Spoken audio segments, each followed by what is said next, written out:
የማታውን ውይይት እንዴት አያችሁት? እስቲ ሐሳብ አስተያየታችሁን ኮሜንት ላይ ጻፉ።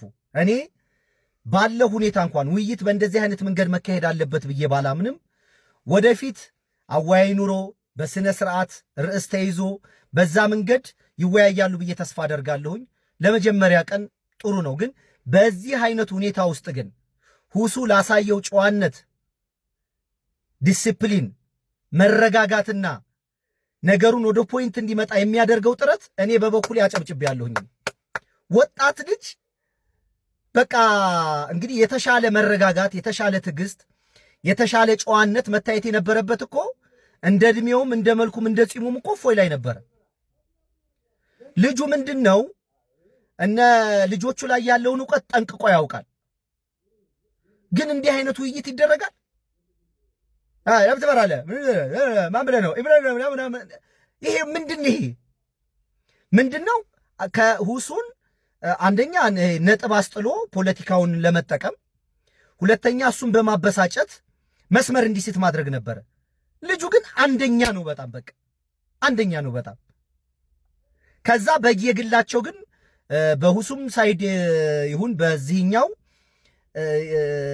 የነበረው የግራና የቀኝ ጩኸት ጠበቃ ለመሆን የሚያደርጉት ጥረት እሱ ተገቢ አይደለም። እንዲህ ዶክሜንት ተደርጎ እኮ የተጻፈ ጽሑፍ አለ።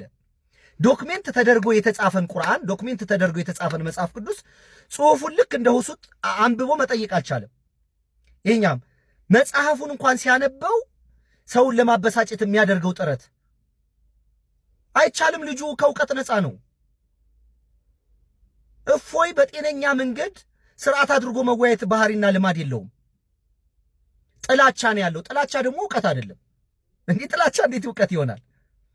እንጂ በትክክል አሁን ይሄ ሰው እፎይ እየገላ እንደተባለው የተረጋጋ አቅልና ቀልብ ይዞ በስነ ስርዓት ሁላችንንም አንገት የሚያስደፋ ንግግር፣ ጥያቄ፣ ውይይት እንዴት አላደረገም? አይችልም። እኔ በቃ በዚህ ልክ አይደለም። የእፎይ ገመና ገና መገለጥ አለበት። የእፎይ ገመና መገለጥ አለበት። በዚህ ልክም ደግሞ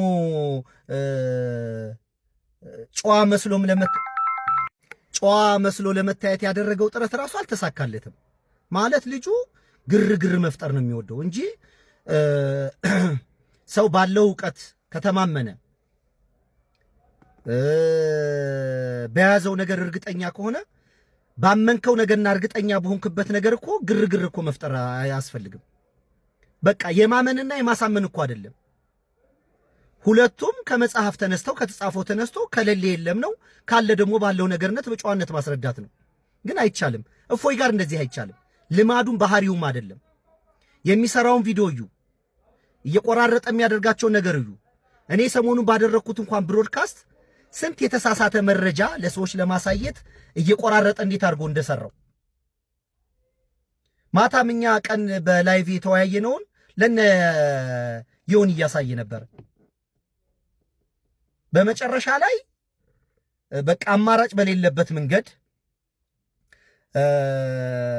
በእኛ በኩል ያሉት ልጆች ነገሩን ለመወያየት ያደረጉትን ጥረት በጣም አመሰግናለሁ እንጂ የዮኒ ማኛና ይቺ ጆኒ ነው ጃኒ የምትባለው ሴቱን ወንዱቱ የማትታወቅ አጋዘን የምትመስል ሴት ጋር እነሱን እንደ ጤነኛ ተደርጎ እነሱን እንዳሸማጋይ እንዳወያይ አድርጎ መቁጠር ራሱ ያለንበትን እንደ ኢትዮጵያዊነት የመክሰራችንን ጥግ ማሳያ ነው እንጂ እንዴት ነው ዮኒ ዳኛ ሊሆን የሚችለው? ዮኒ እንዴት አሸማጋይ ይሆናል? ያቺ ልጅ እንዴት አሸማጋይ ትሆኛለች? ግን ያለንበት በባህልም በምንም እንዴት እንደወደቀን እንጂ እንደነዚህ አይነት ባለጌ ራሱ ለሽምግልናም እኮ ሊሆኑ አይችሉም።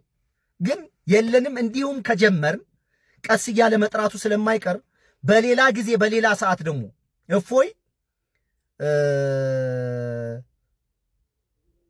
በቃ ተከታትፎ የሚበላበት ጊዜ ይመጣል። እንደ ሽንኩርት አይደለም። በቃ በእውቀት ምንም እንደማያውቅ መታየት አለበት። እና እኔ ሁሱ በቃ ከነ ችግሩም ቢሆን አንደኛ ልጅ ነበር። አንደኛ ማለት ነው። አሰላሙ አለይኩም ወራህመቱላሂ ወበረካቱ።